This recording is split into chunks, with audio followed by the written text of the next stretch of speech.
के छ फ्यामिलीहरू हजुर सन्चै हुनुहुन्छ होला। म चाहिँ आज घरमा छु। आज चाहिँ कतै जाने कार्यक्रम छैन। हाम्रो चाहिँ मै पार्न लाग्छ। आजको प्लान चाहिँ खास यतै छ है। मेरो साइकल चाहिँ म पनि यतै छु। आजको प्लान चाहिँ खास अर्कै छ है। मेरो कोठा चाहिँ यस्तो भद्द भइछ नि, यो बनाउने हो।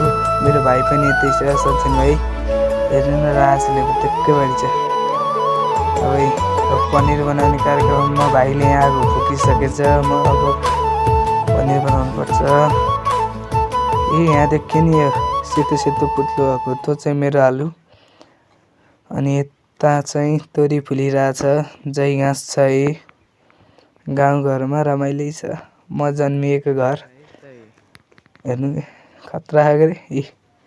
एउटा चाहिँ यस्तैमा छ।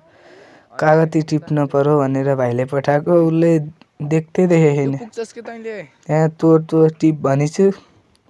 मेराको उखु अलि अस्ति लगाएको कि त्यो दबाई, अलि अस्ति सारेको उखु यस्तो भयो। यता मेरो स्ट्रबेरी पनि छ है। हाम्रो चाहिँ पनिर बनाउने कार्यक्रम सुरु भइसक्यो। यता पकाइयो, फाटी पनि सकेछ। आगो फुक्दैछ। एकछिन पछि चाहिँ यो यस्तो हुँदो रहेछ क्या। एकछिन पछि यो यस्तो भयो। यस्तो हुँदो रहेछ। एकछिन पछि बनाइयो। अब एकछिन पछि कस्तो हुन्छ हेर्नु है।